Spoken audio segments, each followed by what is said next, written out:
ওম হরি ব্রহ্ম।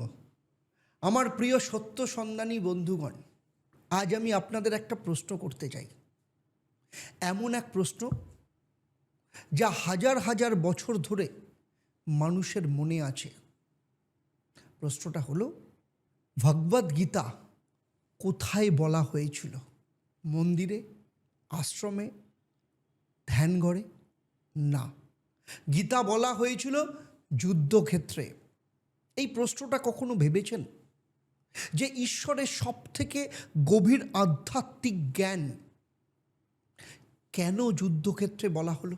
কুরুক্ষেত্রের ময়দান, দুদিকে বিশাল সেনা, শঙ্খ বাজছে, রথের চাকা ঘুরছে, তলোয়ারের ঝলসানি উঠছে। এই রকম একটা পরিস্থিতি, ভয়ঙ্কর যুদ্ধক্ষেত্রের মাঝখানে দাঁড়িয়ে আছে এক যোদ্ধা। তিনি হলেন অর্জুন। কিন্তু হঠাৎ কি হলো জানেন? অর্জুনের হাত কাঁপতে শুরু করলো, হাত থেকে ধনুক পড়ে গেল।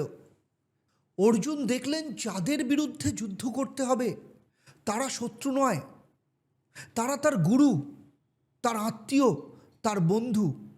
অর্জুন ভেঙে পড়লেন। তিনি বললেন, এই যুদ্ধ আমি করব না। এই যুদ্ধ কেন আমি করব? আমি যদি জিতি তো কাদের সাথে জিতবো? আমি যদি হারি তো কার কাছে হারবো? আর সেই জেতার মানে কি, যেখানে আমি আমার যুদ্ধের মধ্য দিয়ে এতগুলো আমার প্রিয় সাথী, প্রিয় মিত্র, গুরু সবাইকে মৃত্যুর মুখে ঢেলে দেব? কিন্তু সেই মুহূর্তে রথের সারথি কে ছিল? শ্রীকৃষ্ণ।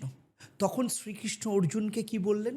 ক্লব্য মাস গম পার্থ, অর্থাৎ হে পার্থ, ভীরু হয়েও না, উঠে দাঁড়াও, নিজের কর্তব্য পালন করো। প্রিয় সত্য সন্ধানী বন্ধুগণ, গীতা আশ্রমে বলা হয়নি, কারণ জীবন আশ্রম নয়।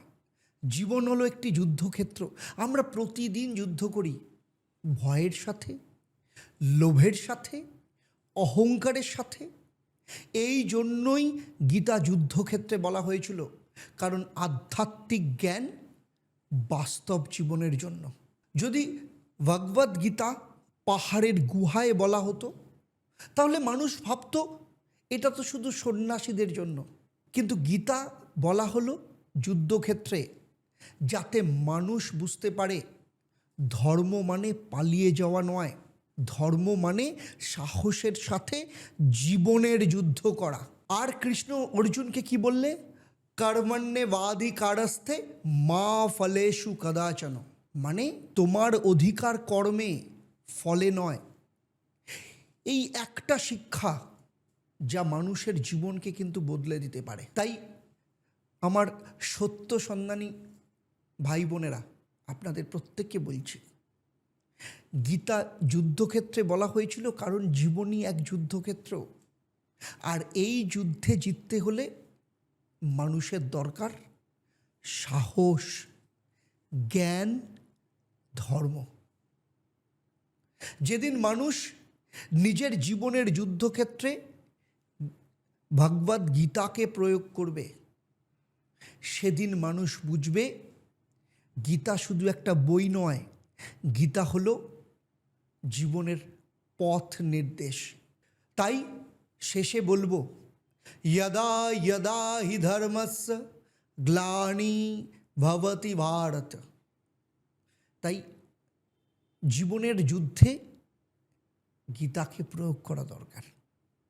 তাহলে আজকের মতো বিদায় নিচ্ছি, আবার দেখা হবে অন্য এক ভিডিওতে। আপনারা ঈশ্বরের সাথে থাকুন এবং এই ভিডিওটা যদি মনে হয় আরও অন্য মানুষকে শেয়ার করুন, আর আপনাদের মতামত অবশ্যই নিচে কমেন্টে লিখে পাঠান। নমস্কার। আর চলুন যেতে যেতে বলি, ওম একং ব্রহ্ম প্রেমং পরমম, অর্থাৎ ব্রহ্ম তো একই, কিন্তু তাকে পাওয়ার রাস্তা প্রেম দিয়ে। নমস্কার, ভালো থাকবেন।